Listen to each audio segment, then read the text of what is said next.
Hi, and welcome to Sports Update, where we give you the latest happenings in all sports. You'll find out what's going down in Evangel sports, as well as the NHL, PGA, NCAA, and the NBA. I'm Brock Wilson. And I'm Caitlin Dennis, and this is Sports Update.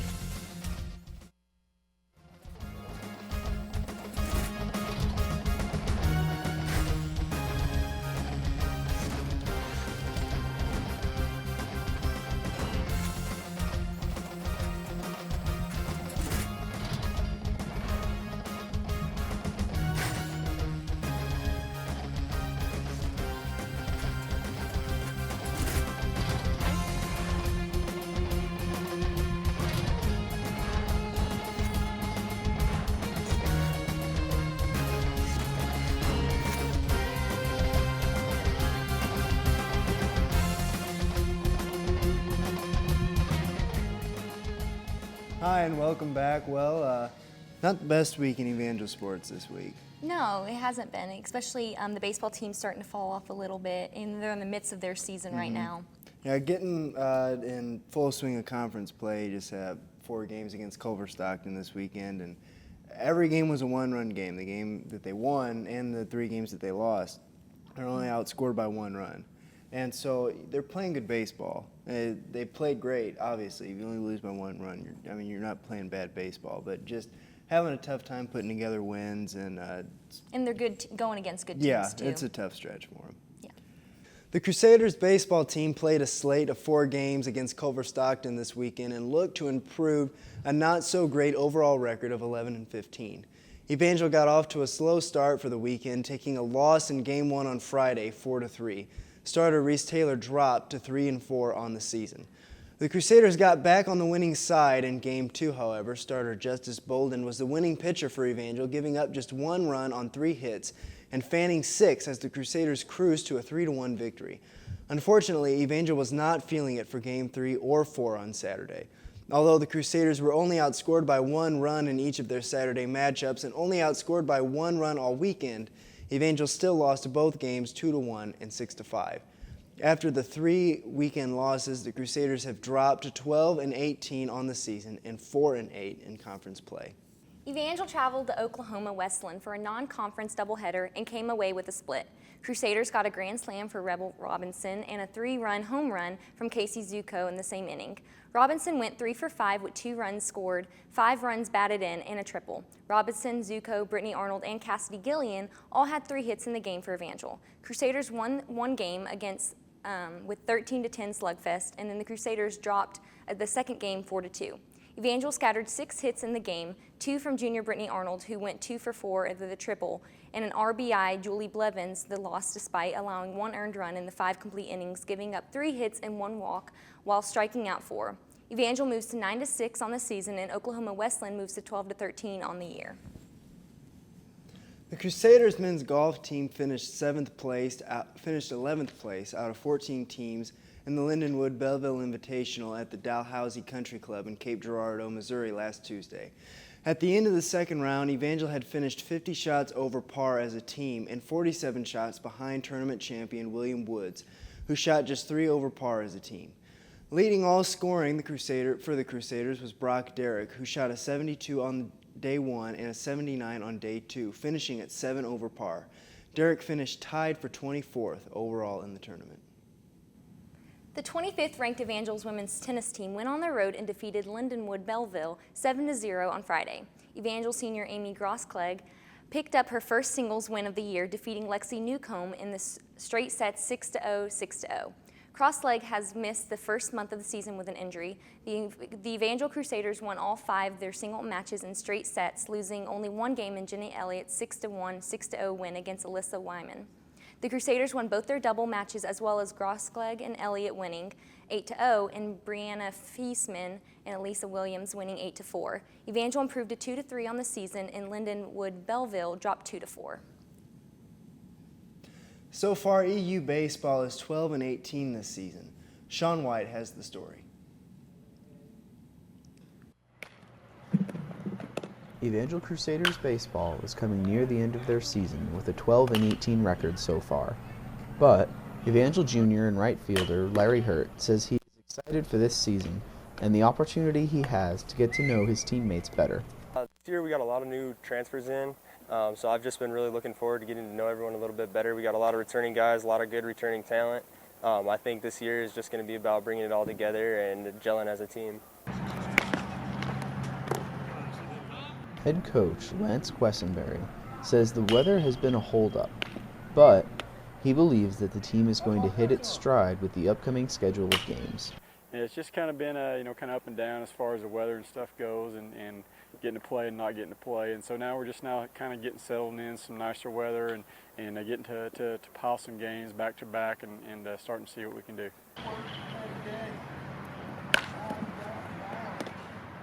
Evangel senior and infielder Michael Headley says he is confident this part of the season will go well, and he expects his team to make a run for the conference title.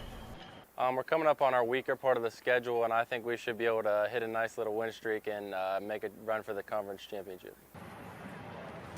The Crusaders will play against Missouri Valley on Friday, April 3rd. Looks like EU baseball has plenty of confidence for the rest of their season. I'm looking forward to seeing what's coming up. For Sports Update, I'm Sean White. Well, as we said, the baseball team going through that rough stretch, but I think we were able to get a little bit of an explanation for that. As Larry said there, that there's a lot of transfers that came in this year. Yeah, new students are definitely going to, and the whole team has to learn how to work together. Right. That's a hard, difficult thing for new students too. And it also means that the next couple seasons to come is going to get a lot better. Oh yeah, Should be able to put together a winning season maybe next year, if not the year after that. the strong people are only going to get stronger, and it just takes time through the transition, and I think they could be a really strong team in the next couple years. Should be a lot to look forward to. Well, after the break, we'll be going over the latest games in the NHL, such as the Rangers versus the Capitals and the Ducks versus the Devils. We'll also give you the recap of the Valerie Texas Open, so stay tuned.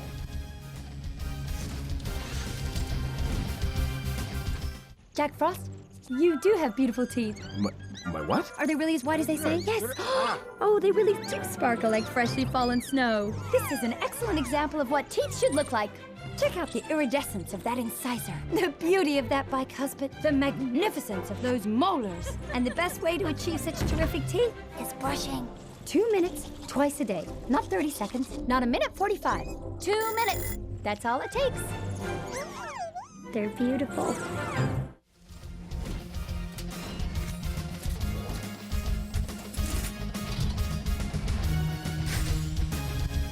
Hi, and welcome back. Well, the NHL season is quickly approaching the Stanley Cup playoffs. You have another team this week that clinched a playoff berth. Yeah, that's getting close, so we'll see who else can take that title. All right. Well, the Eastern Conference Metropolitan Division leading New York Rangers look to possibly become the Eastern Conference point leader with a win over the Washington Capitals on Sunday. The Stars shined for Washington, though, in a tough road game as Alex Ovechkin scored his NHL-leading 48th and 49th goals. Capitals goalie Braden Holtby made 23 saves on the night, giving up just 2 goals. This comes just one game after being pulled from a matchup against the Predators when he gave up 3 goals in just 13 minutes. The game remained deadlocked at 2 at the beginning of the third period, but a flurry of goals from the Capitals put the game out of reach. Jason Chimera grabbed 2 goals for Washington in the third, while Marcus Johansson added an open net goal to give the Caps a 5-2 victory. Washington will be back in action on Tuesday, March 31st against the Carolina Hurricanes at 6 o'clock. The Anaheim Ducks held on for the victory over the New Jersey Devils on Sunday night. Buchemans was credited with a goal that went in off John Merrill, and the Ducks hung in on their NHL-leading 32nd one-goal win of the season. Ryan Kessler scored in the first period for Anaheim, and the Ducks are in the driver's seat for the President's Trophy as they started their trek by getting outscored 12-5 in the losses. John Gibson made 26 saves, including one in the Devils' final flurry after the Ducks defenseman Hampus Lindholm fired the puck over the glass in delay of the game penalty with 1 minute and 2 seconds left in the game. Ducks came out with the victory 2-1 over the Devils. The Montreal Canadiens remain atop the Eastern Conference and could clinch a Stanley Cup playoffs berth with a win over the Florida Panthers on Saturday. The Panthers grabbed a 2-1 lead midway through the second period, but were answered just a minute and a half later with an equalizer from Montreal's Alex Galchenyuk. The third period saw no goals from either team, and the matchup went into overtime. 3 minutes into the overtime period, Max Pacioretty was able to score the game-winning goal for the Canadiens, clinching a 2015 Stanley Cup playoff berth. The Canadiens lost to the New York Rangers in the Eastern Conference Final in 6 games last year. Montreal has won the Stanley Cup a record 24 times, though not since 1993. Jimmy Walker won his hometown event Sunday to become the first two-time winner this season on the PGA Tour, beating fellow Texan Jordan Spieth by 4 strokes. Walker made birdie putts of 15 feet at number 16 and 17 at the 17th and the 2 under 70 that left him at the 11 under 277 at TPC San Antonio. The 36-year-old won the Sony Open in Hawaii by 9 shots in January and has the tour best 5 victories in the past 2 seasons. Walker and Spieth will move to the career highs in the world ranking, with Spieth going from 6th to 4th and Walker from 13th to 10th. Well, that's interesting to see Jimmy Walker come out with a second win of the season. I know, that's amazing, because 1 win would be phenomenal, and then having 2, that's a good season. I mean, there's a lot of guys, out there. I feel like Jimmy Walker's not the guy that you expect. I mean, now granted, he's one of the best golfers in the world. The past 2 seasons, he's got 5 wins, and that's something you can't argue with. But you got your big name guys like Bubba Watson, Tiger Woods, Rory McIlroy. The ones you expect. Yeah, and they're not doing that good. I mean, it's a lot of young guys are starting that to take the lead. Playing some great golf this year. Yeah, I think we're going to start seeing that younger guys are really going to take the lead with the PGA Tours. After the break, we'll fill you in on the latest news on the NCAA's top games, including Arizona versus Wisconsin and Notre Dame versus Kentucky. We'll also be recapping the Michigan State versus Louisville and Gonzaga versus Duke games. Stick with us, you won't want to miss it.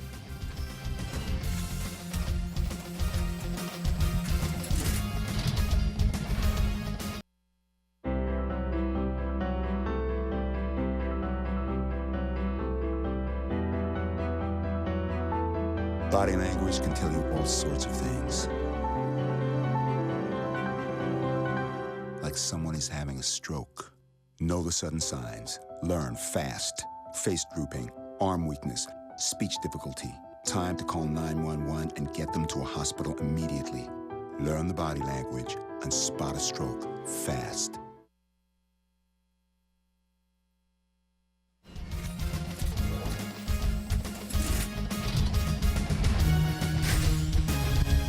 Hi, and welcome back. Well, we have a Final Four. We do, and everyone's been talking about it. It's been a long season. Yes. And 4 teams that are playing the best basketball right now made it, definitely. They were expected, yes.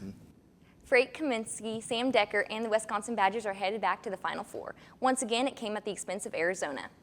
Arizona took its first lead on a 3-pointer with 3 minutes and 15 seconds remaining and led 33-30 at the break. The Wisconsin led by 3 at halftime of last season's heartbreaker as well. Wisconsin quickly turned a 3-point halftime deficit into a lead. Kaminsky added a 3-point play and 2 free throws, and Duje Dukin hit from the deep to give the Badgers a 44-36 lead at 16 minutes and 36 seconds. Decker added 27 points, including a 10 in the game's final 3 minutes and 36 seconds. Decker's clutch shooting and a plus 30 difference from a 3-point range helped Wisconsin beat Arizona 85-78 in Saturday's West Region final. The Kentucky Wildcats were just 3 games away from completing a perfect 40-0 season going into their Saturday evening matchup with 3-seed Notre Dame. Freshman forward Karl Anthony Towns led the Wildcats with a career-high 25 points and went 10 of 13 shooting. Kentucky needed the spark from Towns as they found themselves in one of their biggest challenges of the season, deadlocked at 31 at halftime. Zach August led Notre Dame with 20 points, also going 10 for 13 from the floor and grabbing 9 rebounds. The Irish gave Kentucky all they could handle all game long as the contest inevitably came down to the last play. Tied at 66, Andrew Harrison attacked for Kentucky and drew a shooting foul with 6 seconds remaining. Harrison knocked down both free throws to put Kentucky up by 2 and give Notre Dame the inbound. With 6 seconds remaining, the Irish inbounded the ball to Jerian Grant, who took the ball the length of the court and heaved up a 3-pointer as time expired, but the shot went long as the buzzer sounded, giving the Wildcats a 68-66 Elite Eight victory. Kentucky became the first team to reach the Final Four undefeated since UNLV in 1991. Tom Izzo and Michigan State are heading back to the Final Four, this time as the number 7 seed. The Spartans survived Louisville in overtime on Sunday and are heading to the Indianapolis next weekend to face South Region champ Duke. Louisville was limited to 18.8% shooting after the break to fall short of reaching its third Final Four in 4 years. Travis Trice scored a team high of 17 points, and Denzel Valentine added 15, and Brian Forbes led MSU's reserves with 14. Montreal's Harrell scored 12 points over the first 11 minutes, but then was held without a field goal the rest of the way. Harrell finished with 16 points, Wayne Blackshear poured in 28, and Terry Rozier added 13 on 23 shots. Michigan State beat out Louisville 76-70. With a win over 2-seed Gonzaga on Sunday, Duke head coach Mike Krzyzewski would become tied with John Wooden for the most Final Four appearances all time by a head coach with 12. This would not be an easy task, however. Gonzaga looked to give Duke all they had, reaching the Elite Eight for only the second time in program history, as forward Kyle Wiltshire scored 15 points in the first half. The Bulldogs trailed by just 5 at halftime. Duke proved to be a superior talent in the second half, however. Duke guard Matt Jones went 6 for 10 from the floor, knocking down 4 threes and finishing with 16 on the night. The Blue Devils outscored Gonzaga by 9 in the second half, and their bench scored no points and attempted just 1 shot. Duke hit their free throws at the end of the game and cut down the nets with a 66-52 victory over the Bulldogs. Coach K picked up his record-tying 12th Final Four appearance with a win and will take on Tom Izzo and the Michigan State Spartans on Saturday, April 4th at 5:10 p.m. Well, I tell you what, I am excited for next weekend. Oh, I bet you are. Yeah, and like this week there were so many close games, but as we said, the Final Four, they deserve their spot. Yeah. There have been it seemed to me like an unusual amount of close games this year. Yes, it seems like definitely. every year, the teams that are playing really well, the teams that are going to the Final Four, the teams that are playing the championship games, they're winning all their games by 20, 30 points against lower-ranked opponents. This year, every game has been a close game. Oh, Doesn't yeah, matter definitely. who anyone was playing. Every game's been a close game, and this has been an exciting tournament. I think everybody's been fighting for their spot this year. Well, after the break, we'll be going over our thoughts on the Final Four, so stay tuned.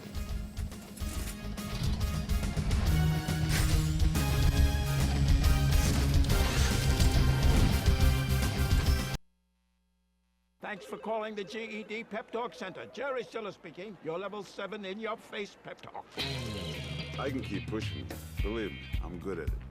Once you've got your GED diploma, you'll feel so good about yourself. You tell him. Mr. Trejo, can I transfer this guy to you? He needs something a little more Persuasive. yes. Whatever motivation you need, we've got a pep talk for you. Get your GED pep talk and find free classes at yourged.org.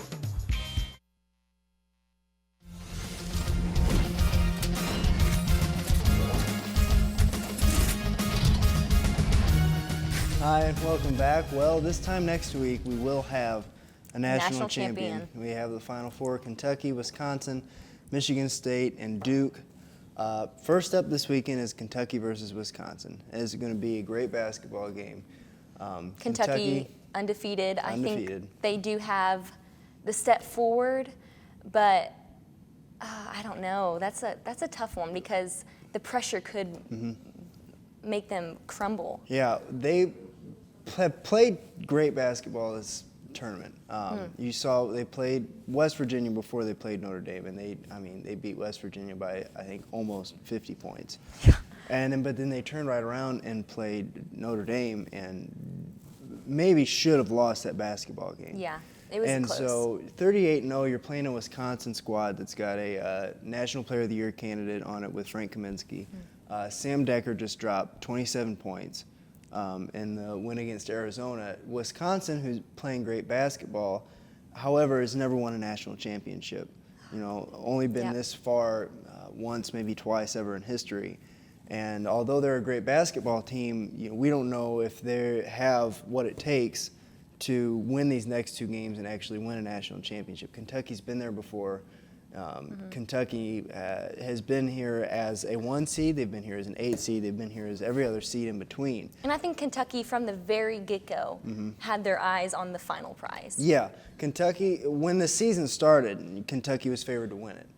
And it's just, they expect nothing less. And they have that confidence on their side, and nothing's going to keep them from being confident enough to win this national championship. As we said before, nobody's going to beat Kentucky. Kentucky's going to have to beat themselves. Yep. So the next game we have is Michigan State-Duke. We have Tom Izzo's reaction on how his team got this far. So let's roll the clip of Tom Izzo's post-game interview after that win against Louisville. This team had a battle cry all summer of getting the Indy, and I ended that about the end of January, beginning of February. I said that's over. You know, we're not talking about Indy. We're not worthy of it. We haven't played well enough. We haven't played hard enough. You know, and so I used it the other way, and never was brought up again. And in that locker room, we got to huddle up, say where we're going, and there was symbolism to that statement, and it was pretty cool the way the guys felt about it. Pretty cool. Well, as he said, you know, team was wanting this a long time ago. Oh, yeah. And mid-February, they weren't playing good basketball. They started off pretty rough. They've lost to some not good teams. Early in the season, they played great against tournament teams. They played Duke early in the season, played Kansas early in the season, lost both those games, but by no more than 10. And so they were playing good basketball. They had a rough stretch, but, you know, made a run in the Big Ten tournament. And that's saying something. As you can see, 2 Big Tens in the Final Four. That just shows what the Big Ten was made of this year. I think they made a statement coming in that they might have had a rough start, but they definitely wanted to make it to the Final Four at least. And Big Ten was tied with 7 teams in the final or in the tournament with the Big 12, and the Big 12 was all talk this year, saying that they had 7 teams, and you know they were sending all 4 to the Final Four, and now everyone's out, and so everyone was out before the Elite 8. There were no Big 12 teams left, and Final Four is left with 2. And just goes to show that the Big Ten was nails this year, and Michigan State has fate on their side. Yeah. Last year, UConn won the tournament as an 8 seed, beat a 10 seed, a 2 seed, a 3 seed, and a 4 seed on their way to the Final Four. Beat the 4 seed by 8 points in the Elite 8 game.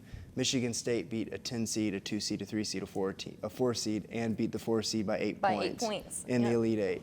So Michigan State has luck on their side, fate on their side, but it's going to be tough against the Duke squad. Yeah, I think the ending would probably be Kentucky and Michigan State, and then maybe Kentucky taking it all. I don't know. They've played so good. Yeah. Like I'm hoping that for I them. have Kentucky versus Duke in the championship game. Although Michigan State has had a magical run, playing best basketball we've seen them play all season. I think Duke's just too good.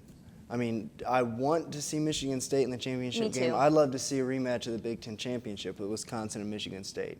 I mean, in my bracket that I filled out at home, I have Kentucky and Duke in the championship game, but that pool's over. We already have a winner, and so I'm rooting for whoever I want to root for now, and I'd love to see Michigan State and Wisconsin in that championship game. And but the fact is that it's not likely. I mean, Kentucky. I think Kentucky's going to win. Yep. I think Duke is going to beat Michigan State, but who knows? It's been a crazy tournament so far. It can go either way. It's been a crazy tournament so far, and it looks like Kentucky and Duke, but it could go either way. We'll see. After the break, we'll be giving you the rundown on all the biggest games and players in the NBA, including the recap of the Cavaliers versus 76ers and the Grizzlies versus the Spurs. We'll also be going over the Rockets versus Wizards and Clippers versus Celtics. You won't want to miss it.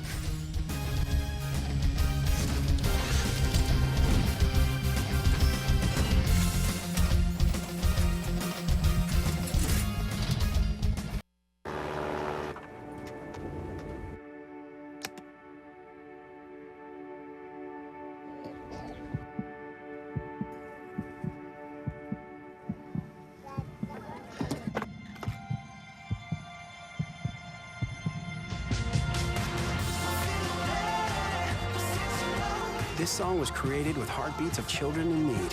Find out how it can help frontline health workers bring hope to millions of children at everybeatmatters.org.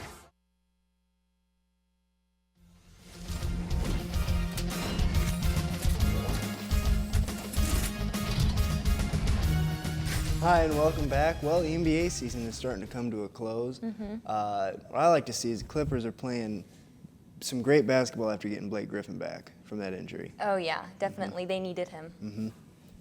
LeBron James tallied 20 points with 11 rebounds and 6 assists as the Cleveland Cavaliers edged the Philadelphia 76ers on Sunday.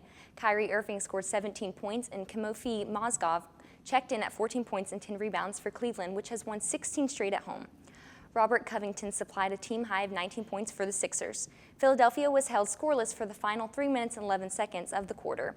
Mozgov netted consecutive buckets to give the Cavs a 51-40 lead late in the second. The Sixers cut the deficit 53-45 at halftime. The Cavaliers led 72-69 entering the fourth quarter, and the game remained close in the final frame, but the Cavaliers edged the 76ers 87-86. The San Antonio Spurs came into Sunday's matchup against the Memphis Grizzlies just 2.5 games behind them for second place in the Western Conference Southwest Division. The Grizzlies never seemed to get going in the game, however. They scored no more than 24 points in a quarter and trailed by 9 at the half. San Antonio shot 51% from the floor on the night, while Memphis was held to just 44% and getting out-rebounded by 14. Kawhi Leonard scored the Spurs' first 15 points of the fourth quarter on his way to a game-high 25 points and 10 rebounds, and led the Spurs to an eventual 103-88 victory. The Grizzlies remain just a half game behind the Rockets in the Southwest Division standings. The Rockets were in control for most of the contest over Washington Wizards. Houston turned the ball over 9 times in the first quarter, but still managed to hold a 28-20 lead after the first 12 minutes, thanks much in part to the 12 first-period points from Smith. The Wizards may have few runs in the second half, trimming the lead to 4 in the fourth quarter. However, Houston went on to a 15-5 spurt to thwart Washington's comeback. James Harden scored 24 points, and Josh Smith and Dwight Howard each had double-doubles, and the short-handed Houston Rockets defeated the Washington Wizards 99-91 at the Verizon Center Sunday afternoon, moving them to the second-place tie with the Memphis Grizzlies in the Western Conference. The Los Angeles Clippers have responded nicely since a couple tough losses to Western Conference contenders due to the loss of Blake Griffin, and carried a 6-game winning streak into their Sunday matchup against the Boston Celtics. With Griffin back in the lineup, the Clippers have been much more dangerous. LA outscored the Celtics 68-47 in the first half and never stepped off the gas. J.J. Redick led all scoring, putting up 27 points, and DeAndre Jordan added a double-double for the Clippers with 15 points and 14 rebounds. With the bench in, LA scored just 14 points in the fourth quarter, but still cruised to a 119-106 victory of the Celtics and remain a huge contender in the Western Conference. This is the 7th straight victory for the Clippers and look to make it 8 in their next matchup against conference-leading Warriors on Tuesday, March 31st at 9:30 p.m. Well, it's great to see Blake Griffin back in that lineup, and if they want to contend with Golden State, they're going to need him. Oh, he's definitely a necessity for that team, yeah. yes. Golden State with the best record in the NBA, the favorite going into the finals. But the Clippers are playing some great basketball. They've got a couple great guys on that team, Chris Paul, DeAndre Jordan, Blake Griffin, all playing like a well-oiled machine. They definitely want to win. Yeah, definitely. And they're going to be a top contender against Golden State going into the latter part of the season. Yeah, and we'll see how April turns out for the NBA. Well, coming up in Evangel sports this week, the men's golf team will match up against John Brown University on Wednesday. The softball team has a pair of doubleheaders this week. The first is on Wednesday against Mid-America Nazarene at 2 o'clock, and the second at Central Methodist University on Friday at 2 o'clock. The baseball team also has a pair of doubleheaders this week, both against Missouri Valley College. The first is on Friday at 1, and the second is on Saturday at 1. The women's tennis team is back in action this week with a meet against Stevens College at 4 o'clock. And lastly, the track and field team will be competing in a meet against Southwest Baptist University on Saturday. Well, make sure you always find a way to support your fellow Crusaders. Thank you all for watching Sports Update. I'm Brock Wilson. And I'm Caitlin Dennis. Stay sporty, Evangel.